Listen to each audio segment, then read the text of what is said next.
Morning students. अभी तक अपन P block की बात करें, बोरॉन फैमिली कंप्लीट कर चुके हैं। कार्बन फैमिली में अपन और कार्बन के ऑक्साइड्स के बारे में बात कर चुके हैं। आज अपन बात करेंगे कार्बन के अपर रूप सिलिकेट्स एंड सिलिकॉन्स। पहली बात करते हैं कार्बन के अपर रूप। कार्बन के अपर रूप, कार्बन के अपर रूप में बात करें, कार्बन दो अपर रूपों में दो प्रकार के अपर रूप बनाता है, क्रिस्टलीय तथा अक्रिस्टलीय। क्रिस्टलीय तथा अक्रिस्टलीय। क्रिस्टलीय संरचना में वो आते हैं जिनकी पर्टिकुलर कोई संरचना होती है, उनमें संकरण होता है, उन्हें क्या कहा जाता है? क्रिस्टलीय अपर रूप कहा जाता है। क्या कहा जाता है? क्रिस्टलीय अपर रूप कहा जाता है। जैसे अपन बात करें हीरा, ग्रेफाइट, फुलरीन, हीरा, ग्रेफाइट, फुलरीन। जबकि अपन बात करें किसमें? अक्रिस्टलीय अपर रूप की बात करें, कार्बन ब्लैक, चारकोल,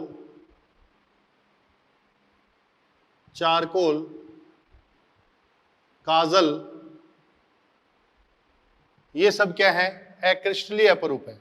क्रिस्टलीय अपर रूप की पर्टिकुलर कोई ना कोई संरचना होती है, जबकि अक्रिस्टलीय रूप की संरचना नहीं होती, मतलब इनमें कोई संकरण नहीं पाया जाएगा। एक एक की बात करते हैं अपन। पहले बात करते हैं क्रिस्टलीय अपर रूप। क्रिस्टलीय अपर रूप में बात करते हैं पहले डायमंड, हीरा।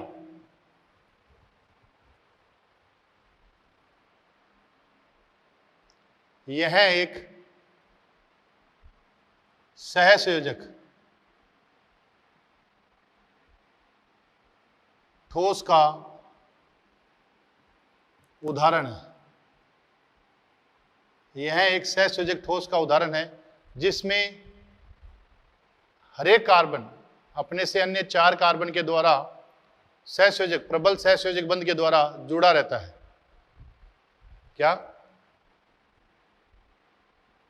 इसमें प्रत्येक कार्बन अन्य 4 कार्बन के साथ प्रबल सहसंयोजक बंध के द्वारा जुड़ा रहता है। प्रबल सहसंयोजक बंध के द्वारा जुड़ा रहता है। इसमें प्रत्येक कार्बन अन्य 4 कार्बन के साथ प्रबल सहसंयोजक बंध के द्वारा जुड़ा रहता है। जैसे ये कार्बन है, अन्य 4 कार्बन के साथ जुड़ा रहता है, अन्य 4 कार्बन के साथ जुड़ा रहता है। ऐसे ये एक सहसंयोजक ठोस की भांति व्यवहार करता है। इसके melting point and boiling point अत्यधिक उच्च होते हैं, अत्यधिक उच्च होते हैं। इसके melting point and boiling point अत्यधिक उच्च होते हैं। यह विद्युत का कुचालक, यह विद्युत का कुचालक होता है। यह विद्युत का कुचालक होता है, मतलब ये चालक नहीं होता, ये क्या होता है? कुचालक होता है। आगे बात करें, यह अत्यधिक कठोर होता है, इसलिए इसका उपयोग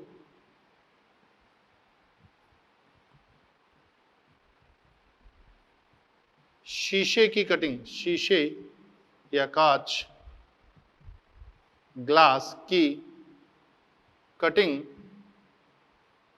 में किया जाता है। ग्लास की कटिंग में किया जाता है। इसमें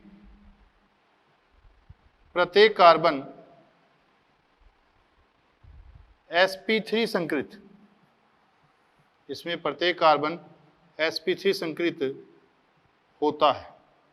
इसमें प्रत्येक कार्बन क्या होता है, sp3 संकृत होता है। क्या होता है, sp3 संकृत होता है। प्रत्येक कार्बन में कौन सा संकरण होता है, sp3 संकरण होता है, क्योंकि हर एक कार्बन अन्य 4 कार्बन से 4 सिग्मा बंध के द्वारा जुड़ा होता है। नेक्स्ट बात करें इसके लिए, हीरे का घनत्व ग्रेफाइट की तुलना में अधिक होता है।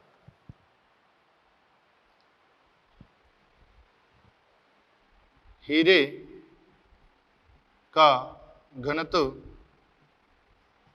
ग्रेफाइट की तुलना में अधिक होता है।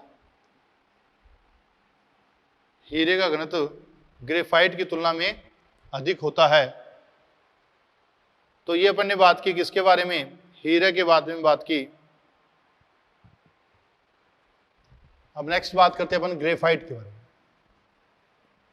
तो इसमें इंपॉर्टेंट चीज ये याद रखना, इसमें प्रत्येक कार्बन sp3 संकृत, विद्युत का कुचालक, मेल्टिंग एंड बॉइलिंग पॉइंट अधिक, और ये किसका उदाहरण है, सहसंयोजक ठोस का उदाहरण है। किसका उदाहरण है, सहसंयोजक ठोस का उदाहरण। सहसंयोजक ठोस के अन्य एग्जाम्पल भी बता चुका हूं मैं, SiC अकार्बनिक हीरा, SiO2 रेड फॉस्फोरस, ये सारे किसके उदाहरण हैं, ये सारे के सारे सहसंयोजक ठोस के उदाहरण है। किसके उदाहरण है, सहसंयोजक ठोस के उदाहरण हैं।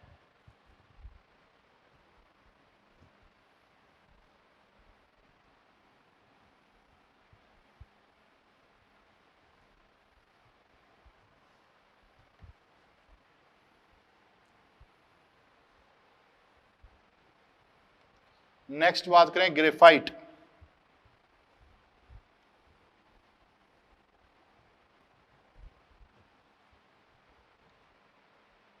ग्रेफाइट, इसमें प्रत्येक कार्बन अन्य 3 कार्बन से जुड़ा होता है तथा एक इलेक्ट्रॉन 3 कार्बन से ही जुड़ा होता है, जबकि कार्बन हीरे में चारों कार्बन से जुड़ा होता है, तथा एक इलेक्ट्रॉन मुक्त रूप से पाई बंध के रूप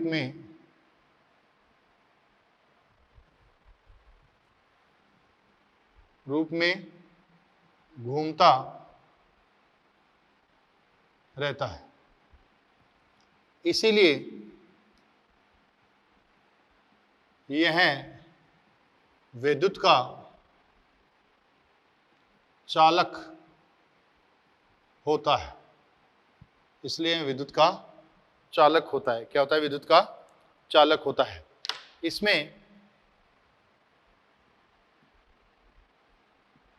प्रत्येक कार्बन sp2 संकृत होता है। इसमें प्रत्येक कार्बन sp2 संकृत होता है। इसमें 2 परतें आपस में दुर्बल वांडरवाल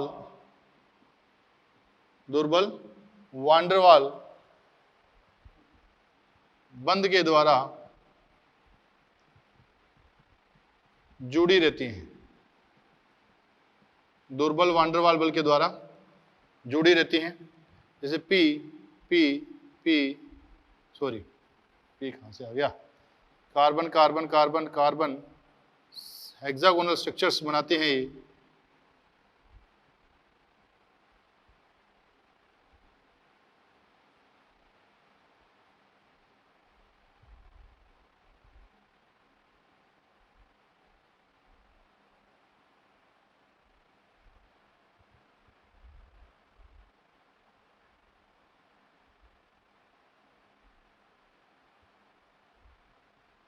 ये वांडरवाल बल। कौन सा, वांडर वाल बंद। क्या ये वांडर वाल बंद है? तो ये परतें एक दूसरे के ऊपर क्या करती रहती हैं? खिसकती रहती हैं। इसे दो परतें एक दूसरे पर फिसलने के कारण यह मुलायम होता है, इसलिए इसका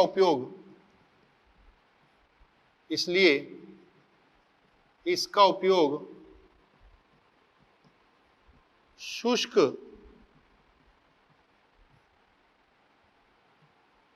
लुब्रिकेंट के रूप में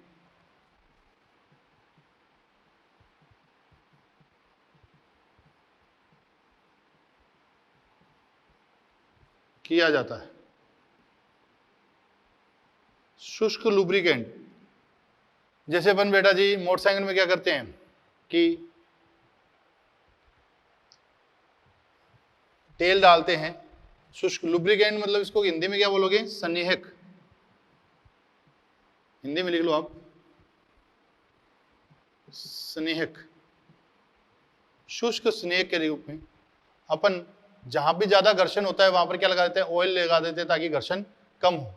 तो कई जगह पर अपन क्या होता है, ऑयल का यूज नहीं कर सकते, तो वहां शुष्क रूप में इसका उपयोग किया जाता है। अब एक क्वेश्चन पूछते हैं बार बार, HB पेंसिल में लिया लेड पेंसिल किसकी बनी होती है? लेड पेंसिल ग्रेफाइट की बनी होती है। ग्रेफाइट की बनी होती है। लेड पेंसिल किसकी बनी होती है? ग्रेफाइट की बनी होती है। किसकी बनी होती है? ग्रेफाइट की बनी होती है। उसमें लेड 0% होता है, तो ये याद रखें। इसमें प्रत्येक कार्बन sp2 संग्रहित होता है। यह विद्युत का चालक होता है। विद्युत का क्या होता है? चालक होता है। तो इसमें बात की अपन ने, यह विद्युत का चालक होता है। परमाणु भट्टी में ग्रेफाइट को मंदक के रूप में उपयोग किया जाता है। परमाणु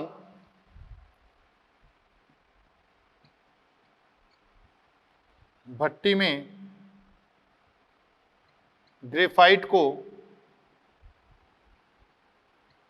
मंदन के रूप में उपयोग करते हैं। मंदक के रूप में उपयोग करते हैं। किस रूप में करते हैं? मंदक के रूप में उपयोग करते हैं ग्रेफाइट को। तो ये ग्रेफाइट के मेन लक्षण हो गए। आगे बात करते हैं अपन किसकी? फुलरीन की। किसकी? फुलरीन।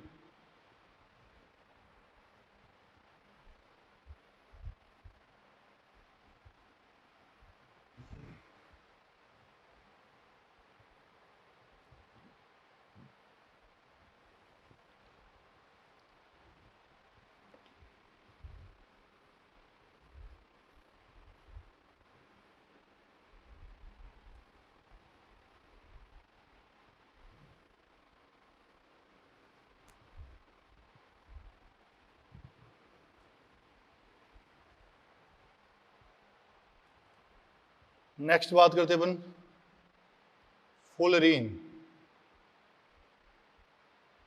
फुलरीन की बात करें, फुलरीन कार्बन का शुद्धतम रूप है। शुद्धतम रूप है, कार्बन का शुद्धतम रूप है। इसके कई प्रकार होते हैं, जैसे C60 होता है, C32 होता है, C50 होता है, C70 होता है, C84 होता है।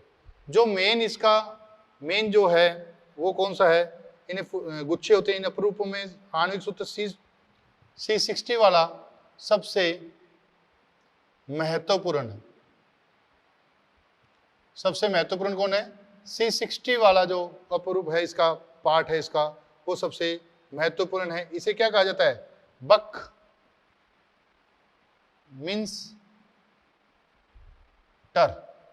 बकमिंस्टर कहा जाता है, कहा जाता है, इसे बकमिंस्टर कहा जाता है। इसमें 20 वलय हेक्सागोनल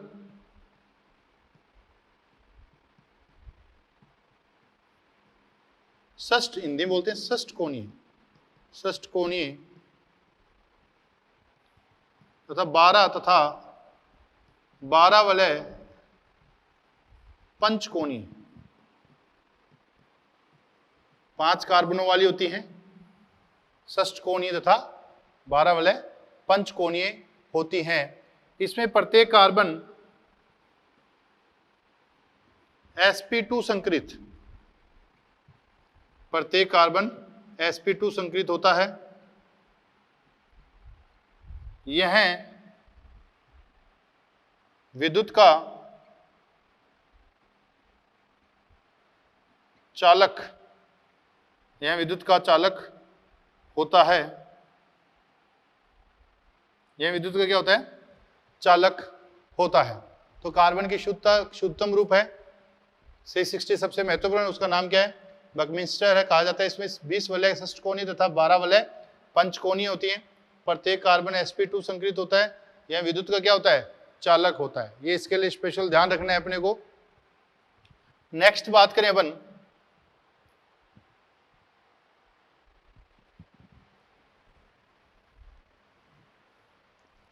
ये कार्बन के ऑक्साइड तथा उसके अपर रूपों की बात हो चुकी है। अब अक्रिस्टलीय बात कर लें थोड़ी सी। पहली बात करें चारकोल के बारे में बात करें। अक्रिस्टलीय अपर रूप, चारकोल क्या है? चारकोल की बात करें, यह काला, नरम तथा मुलायम, काला, नरम तथा मुलायम होता है। कैसा होता है? काला होता है, नरम होता है तथा मुलायम होता है।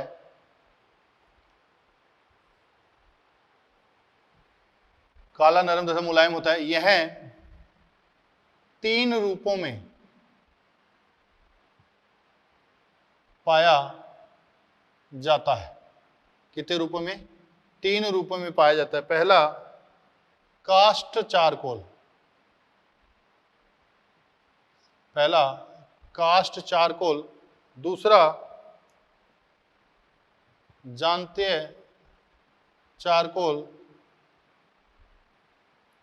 तीसरा शर्करा चारकोल। शर्करा चारकोल, तो 3 चारकोल हो गए।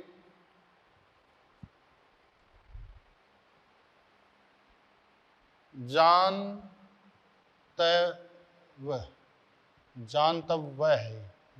चारकोल, कास्ट चारकोल, जानतव चारकोल, शर्करा चारकोल। इसको हड्डियों के आसवन से, हड्डियों के आसवन से, हड्डियों के आसवन से बनाया जाता है। हड्डियों के आसवन से बनाया जाता है। शर्करा चारकोल नाम से पता चल रहा है इसको किससे बनाया जाता है? शर्करा से बनाया जाता है। जैसे C12H22O11, इस पर अब क्या कर दें? सांद्र H2SO4 ले लें। क्या ले लें? सांद्र H2SO4। तो अपने क्या होगा? अपने बताया सांद्र H2SO4 एक निर्जलीय कारक की तरह व्यवहार कराता है। इसको जहां भी H2O मिलता है ये लेकर बाहर निकाल देता है। तो क्या बन जाएगा अपने पास? 12 कार्बन प्लस 11 H2O मिल जाएंगे। तो ये जो कार्बन बना है इससे कहते हैं शर्करा चारकोल। और जानते हुए चारकोल कौन सा, हड्डियों के आसवन से बना हुआ, हड्डियों की जो राख जो बन जाएगी उसमें आसवन से बना हुआ। कास्ट चारकोल क्या कहेंगे, जो कास्ट से बनाएंगे उसे कास्ट चारकोल कह देंगे, कोई ज्यादा याद रखने की जरूरत नहीं है। नेक्स्ट बात करें इसकी, कोक, कोक हो गया। थर्ड बात करें इसकी, लैंप कोक, लैंप कोक नहीं सॉरी लैंप ब्लैक, काजल होता है जो, लैंप ब्लैक, इनको ज्यादा याद रखने की जरूरत नहीं है, बस इतना याद रखना चारकोल में कोई संकरण नहीं होता, इसमें कोई संकरण नहीं होता, क्रिस्टल अपरूप है, इसमें कोई संकरण नहीं होता। चारकोल का ये याद रखना कि इसमें कोई संकरण नहीं होता। नेक्स्ट बात करते हैं अपन सिलिकॉन्स।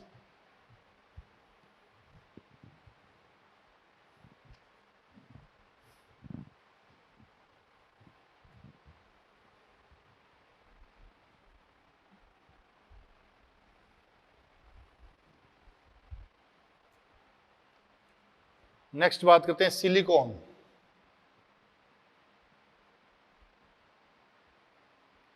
सिलिकॉन क्या होते हैं, यह कार्ब सिलिकॉन बहुलक का एक वर्ग है जिसमें एक पुनरावर्ती इकाई R2SiO पुनरावर्ती इकाई होती है। यह कार्ब सिलिकॉन का वर्ग है। क्या है, कार्ब सिलिकॉन का वर्ग है जिसमें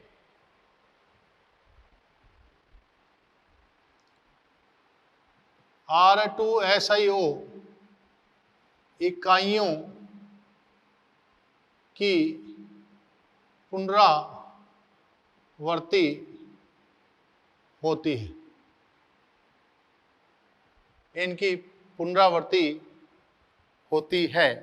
इनको बनाने की विधियां देखें, CH3Cl की अभिक्रिया अपन SI से कराएं, किसकी उपस्थिति में, कॉपर पाउडर की उपस्थिति में, किसकी उपस्थिति में, कॉपर पाउडर की उपस्थिति में 570 केल्विन पर, कॉपर पाउडर 570 केल्विन। तो अपने को बेटा जी विभिन्न प्रकार के सिलिकॉन्स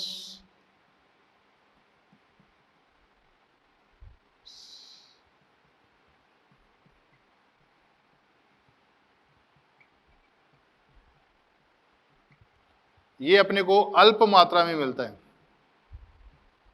अल्प मात्रा में CH3 का होल 4 SI प्राप्त होता है। इनका जल अपघटन कराते हैं HOH, HOH एंड HOH, इसका HOH नहीं होगा, इसका HOH नहीं होगा। इनका कराते हैं तो क्या बनेगा, CH3 SiOH OH OH, इसमें क्या बनेगा, CH3 का होल ट्वाइस SiOH OH, इसमें क्या बनेगा, CH3 का होल थ्राइस SiOH। इनमें अपन संघनन करें, इनका संघनन बहुलीकरण, संघनन बहुलीकरण,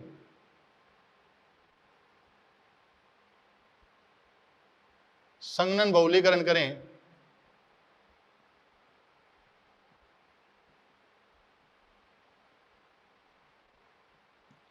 यहां भी, तो इसमें जालिकावत सिलिकॉन, जालिकावत सिलिकॉन का निर्माण होता है। इसमें रेखीय तथा चक्रीय, रेखीय तथा चक्रीय सिलिकॉन का निर्माण होता है। इसमें द्विलक का निर्माण होता है, इसमें द्विलक का निर्माण होता है, किसका, द्विलक का निर्माण होता है। कैसे कैसे होता है उनके बारे में बात करते हैं।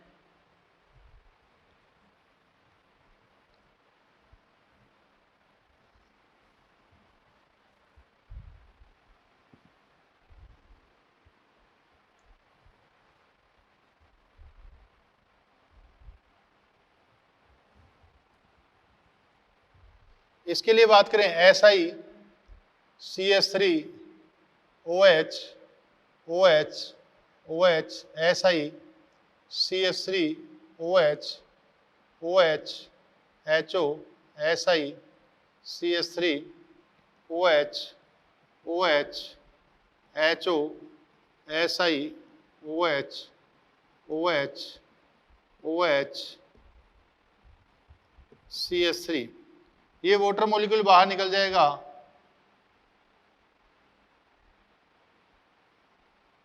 ऐसे ही आगे जुड़ते जाएंगे तो अपने पास network like structure Si CH3O negative O SiO negative CH3O SiO SiO CH3O negative O negative CH3, ऐसे खूब सारी जालिका आपस में जुड़ते जाएंगे ये ग्रुप, तो एक जालिकावत संरचना का निर्माण होगा। तो इन्हें बोलते हैं जालिकावत सिलिकॉन्स। क्या बोलते हैं? जालिकावत silicones.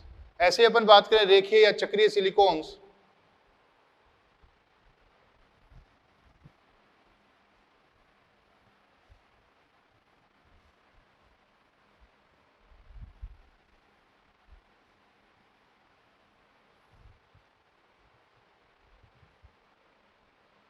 CH3 SiOH OH CH3 HO Si CH3 CH3OH HO Si CH3OH, ये रेखीय संरचना का निर्माण करते हैं।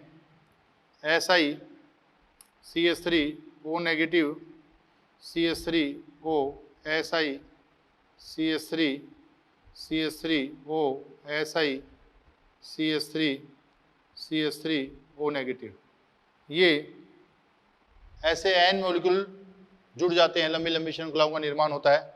यदि इस श्रृंखला को अपने को क्या करना है? क्लोज करना है, बंद करना है, तो अपन क्या करेंगे? इस सिलिकॉन का अपन इसके साथ अभिक्रिया करा देंगे। जैसे अपन अगर अंतिम क्या ले लें, HO Si CH3 CH3 and CH3, तो यहाँ से क्या निकल जाएगा? वाटर मॉलिक्यूल बाहर निकल जाएगा।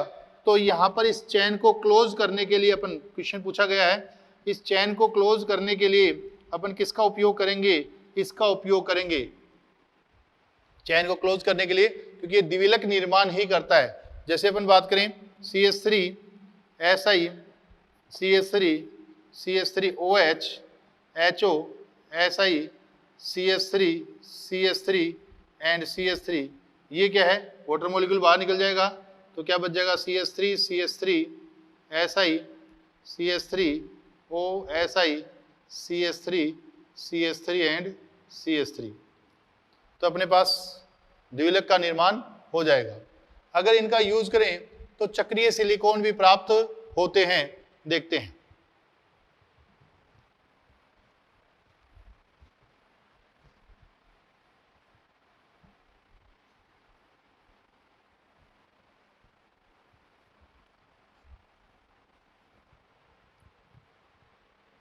चक्रीय silicon Si CH3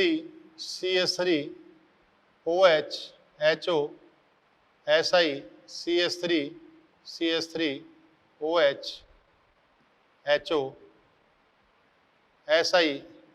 Si CH3 OH, यहाँ वाटर मॉलिक्यूल बाहर निकला, वाटर मॉलिक्यूल बाहर निकला, वाटर मॉलिक्यूल बाहर निकला, तो क्या बन जाएगा? Si CH3O SiO CH3 and CH3 and CH3, ऐसे चक्रीय सिलिकॉन्स का निर्माण हो जाता है। इसका निर्माण हो जाता है, चक्रीय सिलिकॉन का निर्माण हो जाता है। तो ये अपने पास क्या हो गए? सिलिकॉन्स हो गए। क्या हो गए? सिलिकॉन। अब अपन बात करते हैं नेक्स्ट, सिलिकेट्स। सिलिकेट के लिए बात करें,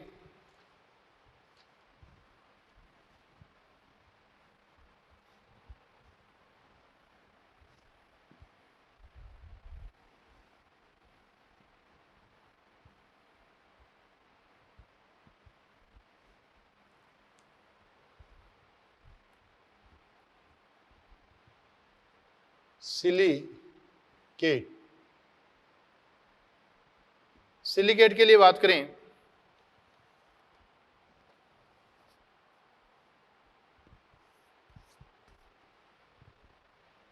इनकी पूछा गया क्वेश्चन, इनकी मूलभूत इकाई, इनकी मूलभूत इकाई क्या होती है? SiO4 -4 होती है। इसको बोलते हैं ऑर्थोसिलिकेट। ऑर्थोसिलिकेट ये मूलभूत इकाई है। तो आपको पूछे मूलभूत इकाई क्या है सिलिकेट की, तो ऑर्थोसिलिकेट है SiO4 -4। इसकी संरचना कैसी होती है? चतुष्फलकीय संरचना होती है। sp3 संकरण होता है। Si O negative O negative O negative O negative, ये चतुष्फलकीय संरचना अपने को प्राप्त होती है। कैसी संरचना? चतुष्फलकीय संरचना अपने को प्राप्त होती है। इसे क्या बोलते हैं? सिलिकेट बोलते हैं। मूलभूत इकाई है ये सिलिकेट्स की। उसके बाद में अपन बात करें पायरोसिलिकेट। किसकी बात करें? पायरोसिलिकेट। पायरोसिलिकेट अपन एसिड पढ़ चुके हैं। पहला हो गया अपने पास ऑर्थोसिलिकेट,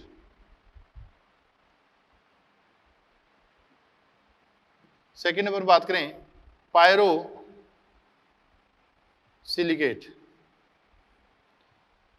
पायरोसिलिकेट किससे बना होता है बेटा? पायरोसिलिसिक एसिड। पायरोसिलिसिक एसिड अपन इनको रटने की जरूरत नहीं है, अपने तरीके बताए हुए हैं। पायरो एसिड बनाया था अपने। पायरोसिलिकेट किससे बनेगा? दो ऑर्थोसिलिकेट मिलाने से पायरोसिलिकेट का निर्माण हो जाएगा। उनके अंदर क्या होगा? एक ऑक्सीजन कॉमन होगा।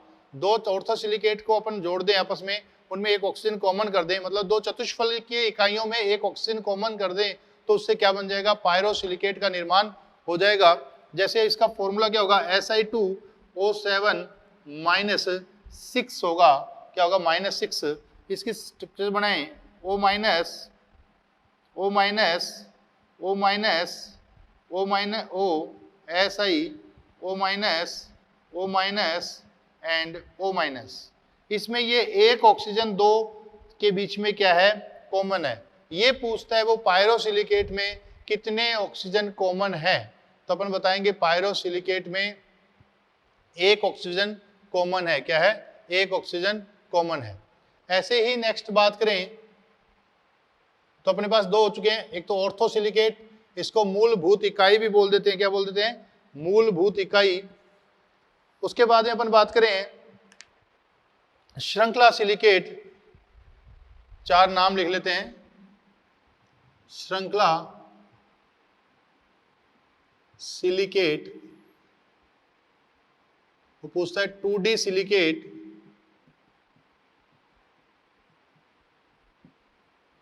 फिफ्थ पूछता है 3D सिलिकेट। बेटा इनके लिए जो क्वेश्चन पूछा जाता है उनका याद है, ध्यान रखना। ऑर्थोसिलिकेट चतुष्फलकीय इकाई है, सीधी सीधी बात है। पायरोसिलिकेट में दो चतुष्फलकीय इकाइयों के बीच में एक ऑक्सीजन कॉमन होता है। क्या होता है? एक ऑक्सीजन कॉमन होता है। श्रृंखला सिलिकेट में दो ऑक्सीजन साझा होते हैं। बस ये याद रखें, साझा होते हैं। दो ऑक्सीजन साझा होते हैं। कितने ऑक्सीजन? एक चतुष्फलकीय इकाई के दो ऑक्सीजन साझा होते हैं, एक इधर की ओर और एक इधर की ओर। उसे क्या कहेंगे? रेखीय श्रृंखला या रेखीय श्रृंखला सिलिकेट कहा जाता है। क्या कहा जाता है? श्रृंखला सिलिकेट कहा जाता है। इनमें क्या होता है? दो ऑक्सीजन साझा होते हैं। इनका अगर सामान्य सूत्र की बात करें, इनके सामान्य सूत्र की बात करें तो अपने को पता है, याद मेटा बनाया था अपने SiO3 का N -2N। इनका सामान्य सूत्र क्या है? SiO3 N-2N है। अब देखो इनको याद रखने के लिए 2D silicate 3D silicate, 2D silicate 2 हैं तो कितने होंगे 3 साझा, 3 ऑक्सीजन साझा होंगे, 3 ऑक्सीजन साझा होते हैं। इसमें बात करें 3D सिलिकेट चारों के चारों 4 ऑक्सीजन साझा होंगे, 4 ऑक्सीजन साझा होते हैं। कितने ऑक्सीजन 4। 2D सिलिकेट में 3 ऑक्सीजन, 3D सिलिकेट में कितने होंगे अपने पास 4 ऑक्सीजन साझा होंगे, चारों के चारों साझा हो जाएंगे। अपन 3 इसकी क्या 2D सिलिकेट के लिए जनरल फॉर्मूले की बात करें तो Si2O5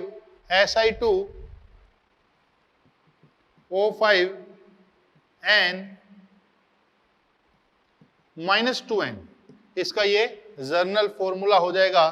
3D सिलिकेट में सारे के सारे क्या चतुष्फल के चारों किनारे क्या हो जाएंगे साझा हो जाएंगे। तो अपने को यही याद रखना है, ऑर्थो सिलिकेट मूलभूत इकाई चतुष्फल की संरचना,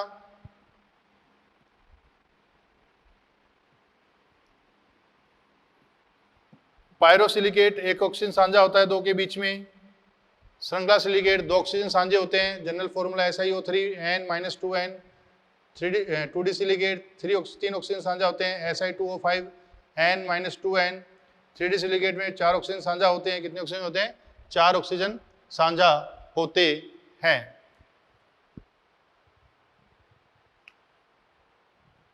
नेक्स्ट अपन बात करें सिलिकॉन्स हो गए हैं। जियोलाइट की बात करते हैं, जियोलाइट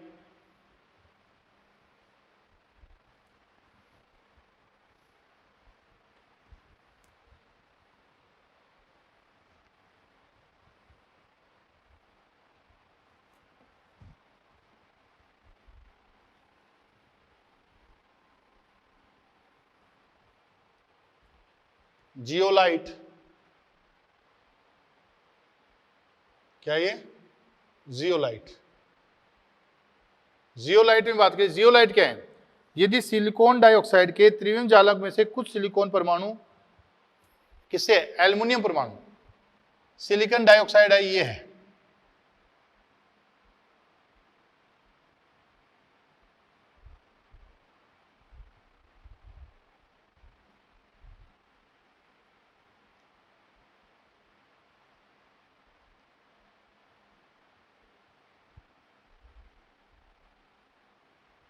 ये सिलिकॉन ऑक्साइड की त्रिविम जालक संरचना है। इसमें से कुछ सिलिकॉन को किससे प्रतिस्थापित कर दिया जाता है एल्युमिनियम Al+3 से प्रतिस्थापित कर दिया जाता है, किससे Al+3 से। कुछ SI का प्रतिस्थापन त्रिसंयोजी एल्युमिनियम से प्रतिस्थापित कर दिया जाता है। इनके साथ 3 संयोजक क्या हो जाती है संतुलित हो जाती है। अब एक ऋणावेश बचता है उसको धनायन अदर धनायन एकल संयोजी या द्विसंयोजी, इसमें एक बची हुई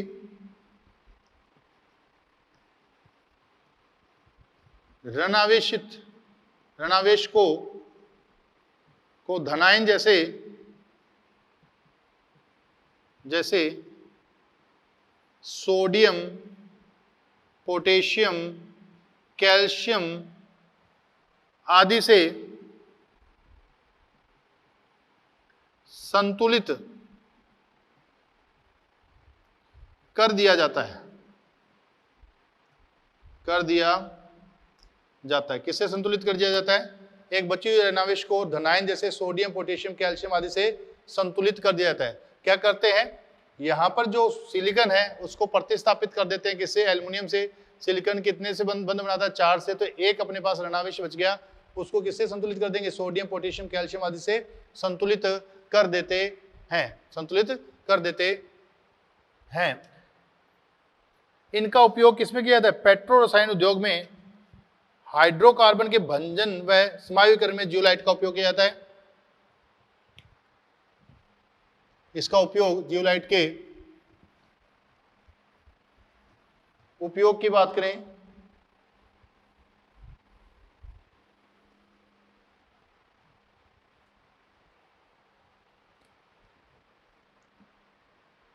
का उपयोग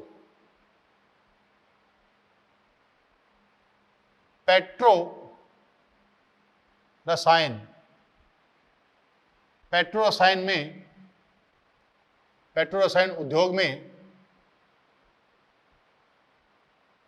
भंजन तथा समावयवीकरण में किया जाता है।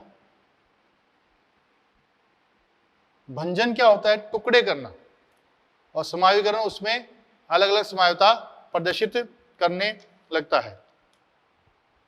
उदाहरण के लिए अल्कोहल को गैसोलीन में परिवर्तित करने के लिए एग्जाम्पल ZSM-5 का उपयोग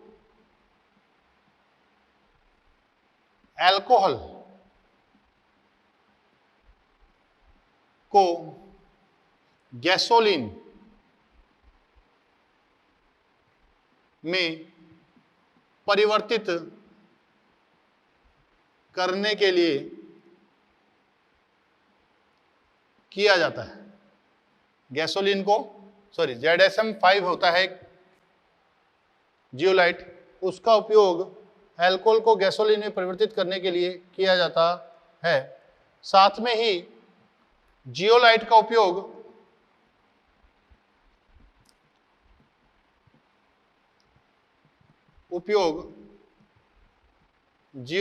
उपयोग कठोर जल को मृदु जल, हार्ड वाटर को सॉफ्ट वाटर जल में परिवर्तित करने के लिए किया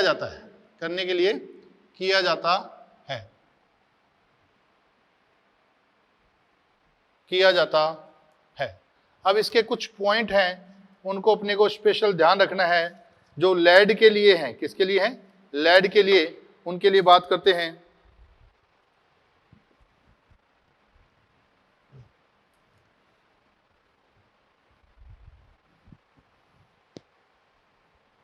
कुछ टर्मिनोलॉजी है, उनके लिए बात करें अपन। पहला है प्लम्बो सॉल्वेंसी।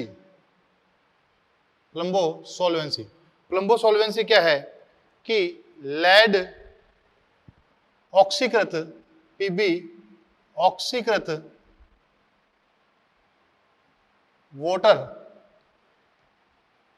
वाटर से अभिक्रिया कर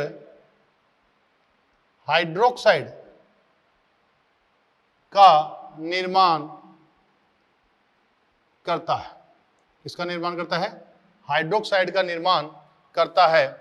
जैसे अपन बात करें Pb प्लस H2O, अगर इसमें हाफ O2 है, ऑक्सीकृत है, तो क्या बन जाएगा? Pb OH का होल ट्वाइस बन जाएगा। क्या बन जाएगा? Pb OH का होल ट्वाइस। ये वाटर कैसा हो जाता है? जहरीला हो जाता है। कैसा? विषैला हो जाता है। क्या करते हैं? लेड पाइपों में लेड क्या होता है? लेड के प्लम्बो सॉल्वेंसी को सल्फेट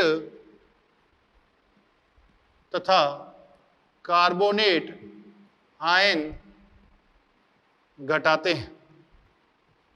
प्लम्बो सॉल्वेंसी को सल्फेट तथा कार्बोनेट आयन क्या कर देते हैं? घटाते हैं। इसलिए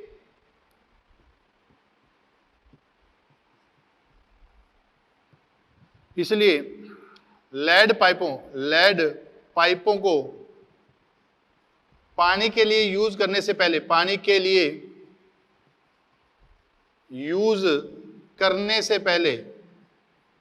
से पहले इसमें कठोर जल प्रवाहित किया जाता है। क्या प्रवाहित किया जाता है? कठोर जल प्रवाहित किया जाता है, क्योंकि कठोर जल में बेटा क्या होता है? सल्फेट होते हैं, जो Pb से रिएक्शन करके क्या बना देते हैं? PPT बनाते हैं। प्रवाहित किया क्योंकि इसमें सल्फेट आयन होते हैं,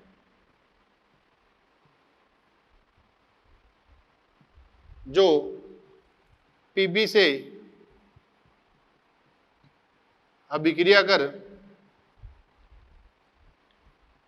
लेड सल्फेट की पीपीटी देते हैं, तो इसलिए ये बाहर निकल जाता है।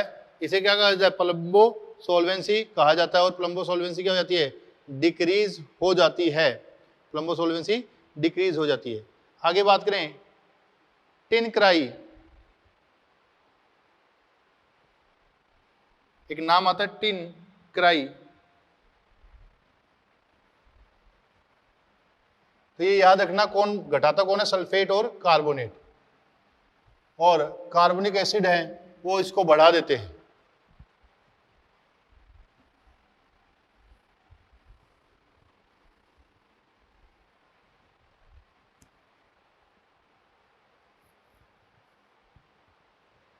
Tin cry. जब क्या होता है? टिन क्रैकिंग होती है टिन में। जब टिन में क्रैकिंग तिड़कता है तो इसे टिन क्राई कहा जाता है। ओके, ये वर्ड है, उनको ध्यान रखना। टिन क्राई किसे कहा जाता है? अपन बात करें टिन प्लैक। टिन प्लैक की बात करें, जब व्हाइट क्रिस्टलाइन टिन किसमें चेंज हो? जब श्वेत क्रिस्टलीय टिन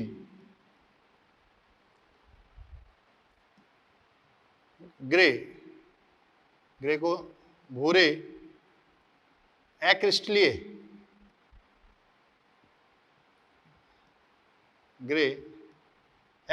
टिन में परिवर्तित होता है तो इसे टिन प्लैक कहा जाता है। ठीक है, ये वर्ड आपको ध्यान रखने, इसमें क्या क्या होता है। तो ये अपनी जो मेन बातें थी अपन कर चुके हैं, और इनके यूज कुछ हैं वो आप एनसीईआरटी पढ़ें, उनसे यूज देखें। तो ये अपनी कार्बन फैमिली कंप्लीट होती है। नेक्स्ट क्लास में अपन नाइट्रोजन फैमिली स्टार्ट करेंगे। पी ब्लॉक में सबसे ज्यादा जो क्वेश्चन पूछे जाते हैं वो नाइट्रोजन फैमिली से पूछे जाते हैं। किससे पूछे जाते हैं? नाइट्रोजन फैमिली से। तो नेक्स्ट क्लास में अपन बातें करेंगे नाइट्रोजन फैमिली की। तो आप इससे पहले आप जो अपन नई क्लास स्टार्ट करें उससे पहले आप बोरॉन था कार्बन फैमिली को ढंग से पढ़ें, अपने जो सीएलसी के नोट्स हैं उनको पढ़ें, और उन मॉड्यूल में जो क्वेश्चन दे रखे हैं उनको ढंग से करें। फैमिली वाइज क्वेश्चन दे रखे हैं, उनको फैमिली वाइज क्वेश्चन कर सकते हो आप फर्स्ट एक्सरसाइज में। तो उनको ढंग से क्वेश्चनों को करेंगे तो अपने आप क्वेश्चन याद होने लग जाएंगे। आप जितने ज्यादा क्वेश्चन करोगे ब्लॉक में, जितने ज्यादा क्वेश्चन करोगे उतने जल्दी याद होंगे। नेक्स्ट बात करेंगे अपन नाइट्रोजन फैमिली की नेक्स्ट क्लास में। आज के लिए इतना ही। Thank you.